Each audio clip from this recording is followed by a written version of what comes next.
It is. I love it. And I got to get your prediction really quick on the Jake Paul versus Gervonta Davis fight. Boxing. I'm team boxing, man. Gervonta Davis, of course. Gervonta Davis? Of course. And who would you say is the #1 pound for pound right now in boxing? Usyk. Great fight, great matchup. It's fun for the sport of boxing. It makes it fun. It makes it entertaining. That's what it is all about. You know, and may the best man win. It's an exhibition regardless. It doesn't count. The weeds for this. You part of this movement that's going on right now. Well, I got in the ring with a top pound for pound fight in the world. We got going over there contribute to help this dude. The guy must be around 150 right now, 153, something like that. And you can really tell when he's sideways. When you look at him sideways and see the... Alexander Usyk has fired a brutal warning toward Jake Paul ahead of his fight with Gervonta "Tank" Davis. Usyk believes Jake stands no chance against a sharper, stronger, and more skilled Tank. Reacting to Paul's bold 5-year plan where he claimed he'd become a world champion and eventually face Usyk, the heavyweight champion didn't hold back. Good plan, Jake, Usyk mocked. But I'm not here for 5th place, only 1st. Soon I'll close the book on boxing, and after that, I'll be waiting for you in the cage. According to Usyk, Jake Paul won't even make it past a smaller but true fighter like Davis. He sees Tank taking the victory with ease, exposing Jake's limitations when facing elite competition. Usyk made it clear that in real boxing, legacy matters more than social media fame. His words served as a reminder that popularity doesn't equal greatness. Interestingly, he didn't even need to mention Davis by name. His message was clear enough. Tank's recent training footage shows him looking bulkier, stronger, and just as explosive as ever, proving he's fully prepared to end Jake Paul's ambitious rise.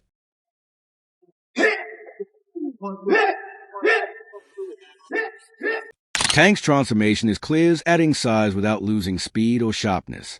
Many pros have taken notice, praising his smart approach. Fans agree he's adapting perfectly to Jake's size, refining his strategy and looking every bit like a fighter determined to make a powerful statement.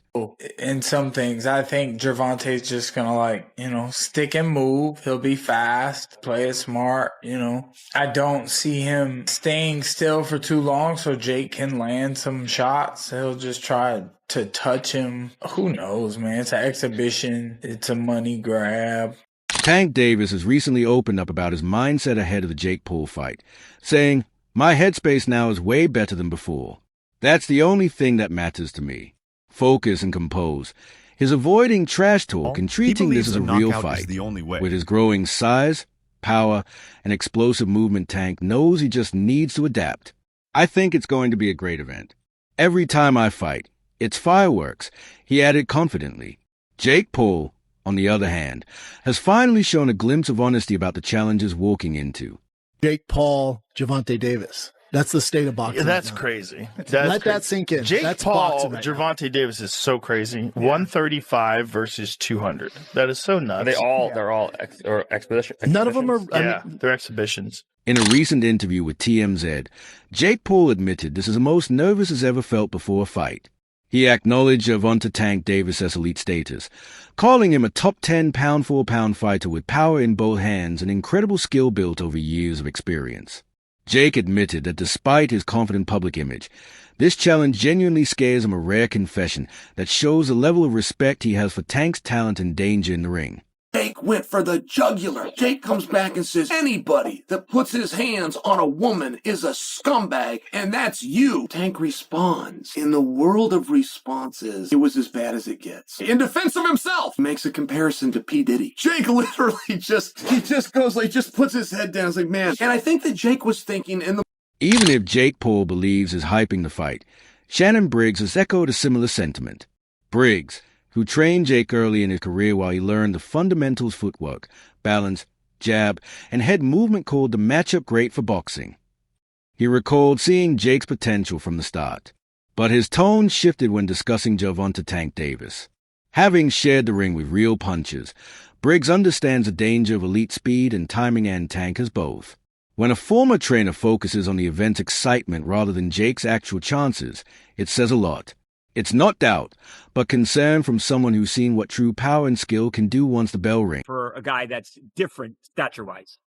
Yeah, no, we have world champions. Raymond Ford in the 130-pound weight class. We got Montana Lovin. Shakur Stevenson is coming in this week. So just sparring against guys on their level and people who have, been. Tony Bellew didn't hold back, saying if Tank lands clean, Jake Paul's going to sleep. Having experienced knockout power himself, Bellew knows what it looks like. He admits Jake's size advantage, but insists Tank's precision and explosive timing make that completely meaningless.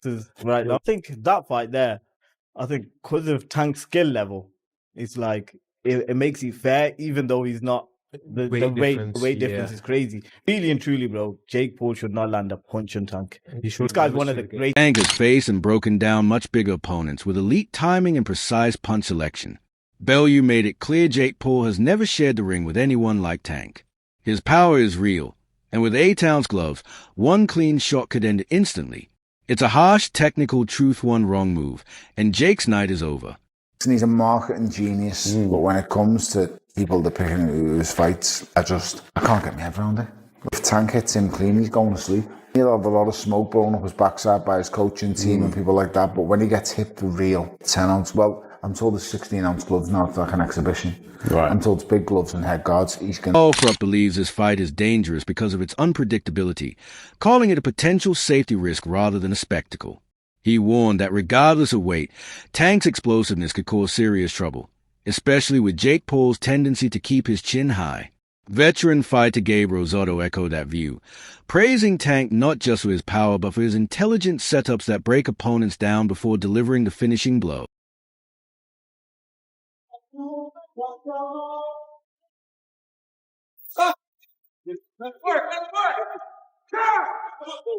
Tank knows exactly how to lure opponents into his range.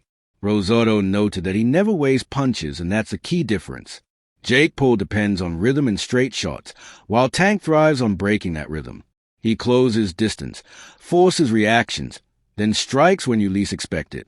That's how he's been dropping world-class fighters for years through timing, precision, and a predator's sense of opportunity. Davis is going to put their hands on him, but I like it, bro. I will say something about Jake Paul. He's brought a lot of attention. What makes the situation so tense is Gervonta Davis' mental shift. The distraction that once followed him are gone, and his focus looks sharper than ever. He is composed, disciplined, and driven not to silence critics, but to challenge himself.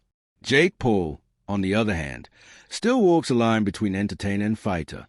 His physical progress is undeniable stronger frame, cleaner combinations, but the gap between practice, repetition, and instinctive reflex remains wide. Tank has spent his entire life mastering that rhythm, and it shows. Joshua, which is heavyweight, and now he's saying about fighting Tank. Nah, this can't be. It's Netflix as well. I need to go and do some checks and see if the main pages are posted this, but Jake Paul's posted it. It says Friday, November 14th. It's in Atlanta. Of course, Stevenson didn't hesitate when asked if Jake Paul had any real chance against Gervonta Davis. His response was blunt no. When asked again, he repeated it without pause. Then he calmly explained his reasoning. Size might play a small role, but Tank's fight IQ and ring knowledge would dominate. If I'm Tank, he said, I'd just outbox him and make it look easy. Stevenson believes Davis' experience, timing, and composure would turn the matchup into a one-sided showcase of pure skill. 10 3-minute rounds. I said it was 190.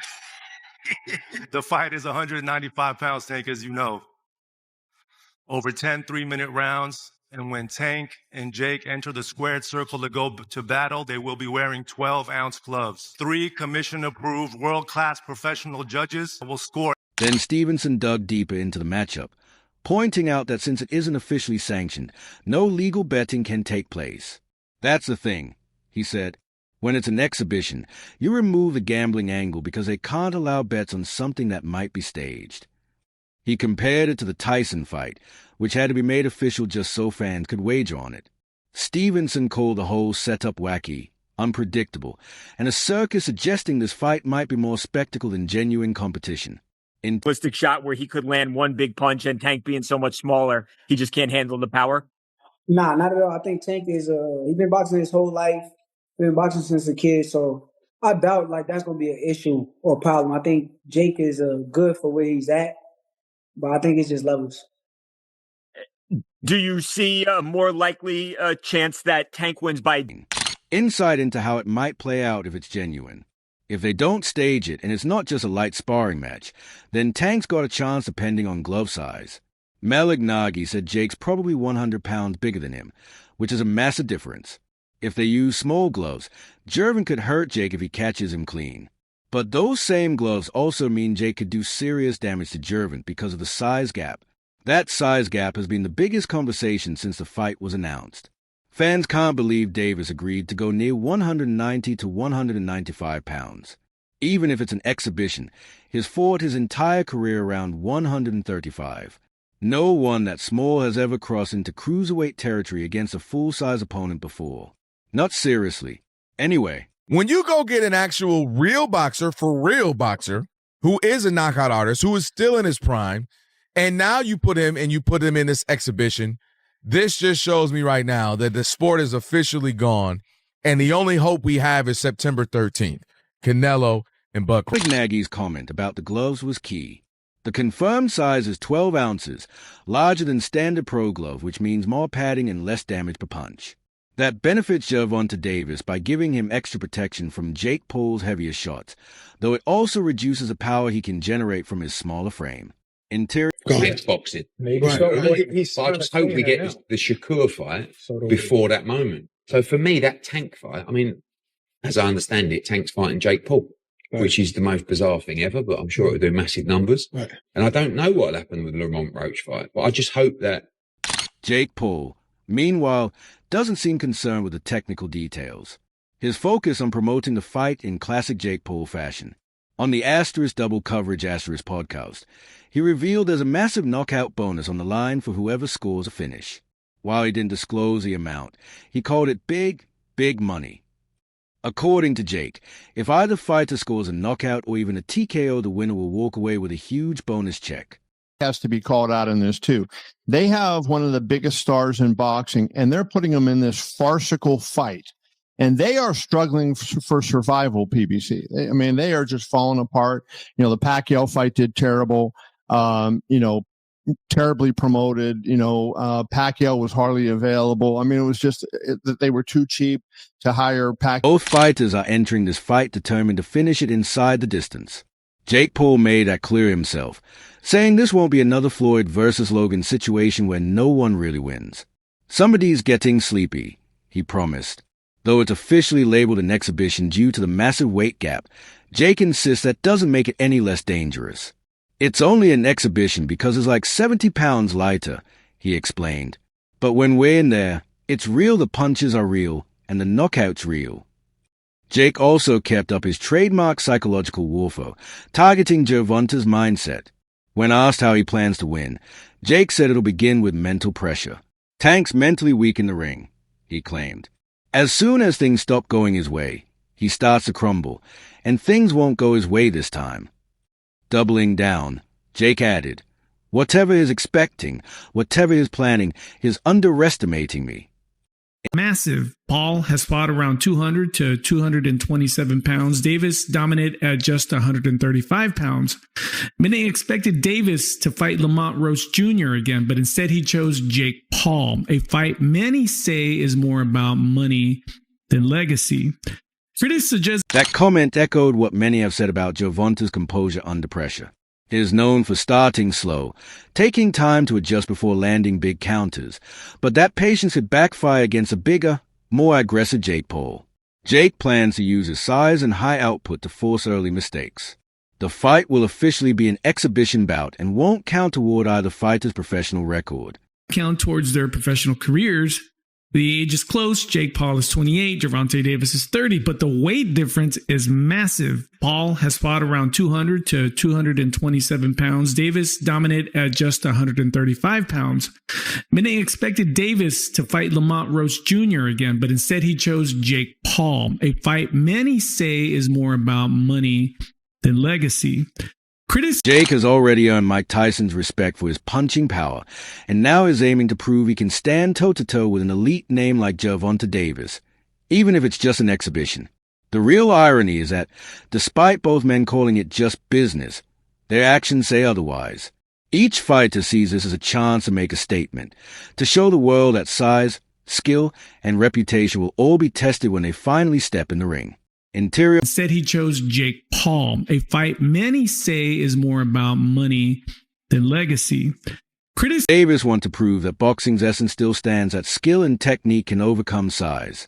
Jake, on the other hand, wants to show is no longer just a YouTuber but capable of competing with real champions, even smaller ones.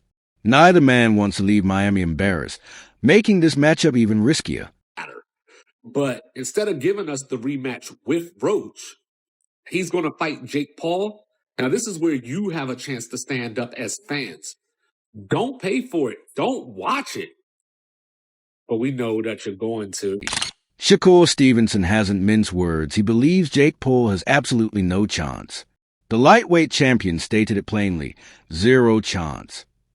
According to Stevenson, Gervonta Davis' superior skill, timing, and ring IQ completely cancel out any size advantage Jake might have. He doesn't think Tank needs to get reckless or chase a knockout, just fight smart. Size will play some part, Stevenson admitted, but Tank can outbox him. He doesn't see a knockout coming, just a calculated performance. It's a calm, confident assessment from someone who knows power means nothing if it doesn't land. Stevenson envisions a composed fight where Davis controls the tempo, picks his shots, frustrates Jake, and secures a comfortable decision victory. I mean, I get it because at the end of the day, it's the money business, and you want to make the most money. But from what I'm hearing, he can make more money in a fight with me. And if that's the case, why not fight me? Sure. Do you think he beats Jake Paul? Do I think he beats Jake? Yeah. I mean, there's a huge size advantage, though. It is, but I think Tank got the skill. Sean Porter sees it differently. The former two-time world champion believes Tank Davis' power is simply too real to be neutralized by size. I'm betting on Tank by knockout, he said, laughing off any concern about Davis' smaller frame. Porter's convinced the fight won't last if Gervonta lands clean. He calls it deceptive power, the kind that doesn't look dangerous until the opponent's on the canvas. It's the same punch that finished Ryan Garcia and Rolando Romero in spectacular fashion. For Porter, the logic is straightforward. Jake might be the bigger man, but is still raw defensively, while Tank has been timing and punishing elite fighters for years. One counter left hand could end it all. What do you think of Jake Paul, Gervonta Davis? I know on Instagram you call it a circus. Yeah, this boxing is slowly turning into the WWE. That's what I think. Does Tank Davis have a chance? Yes, but yeah? I don't even want to talk about it. Don't ask me questions like that again. Crawford takes a more realistic view, acknowledging the size factor. Jake's just too big for Tank. He said in an interview, if they really go at it, all it takes is one clean shot from Jake, and it's over. Why? I mean, I get it because at the end of the day, it's the money business, and you want to make the most money. But from what I'm hearing, he can make more money in a fight with me. And if that's the case, why not fight me? Sure. Do you think he beats Jake Paul? Do I think he beats Jake? Yeah. I mean, there's a huge size advantage, though. It is, but I think Tank got the. Coming from Crawford, a fighter who's moved through multiple weight divisions, that perspective carries weight. He understands how even a 10-pound difference can change everything, let alone 50. Crawford isn't questioning Tank's skill or heart. He's highlighting the physical reality of a lightweight facing cruiserweight. It's not just about power, but leverage, durability, and how much punishment each body can handle. In his view, if Jake lands clean, that single shot could be enough. My only concern is, the gloves. You understand what I'm saying? Because we don't fight in 12-ounce gloves. We don't use 12-ounce gloves. That's training gloves. You know what I'm saying? I'm like, that's 2 pounds away from equipment, though Calvin Ford draws a line. My only concern is the gloves, he said. We don't fight in 12-ounce gloves. Those are training gloves. Ford believes heavier gloves would take away 2 of Tank's biggest weapons, speed and power. He wants the matchup to feel like a real fight, not a sparring session. Put Tank in 8s, put Jake in 10s, Ford suggested.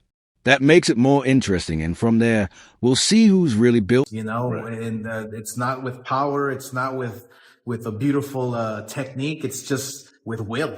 It's with heart. With heart. Right. So, what's going to prevail, heart or punching power? It's... But according to Ford, Jake Paul's camp isn't on board.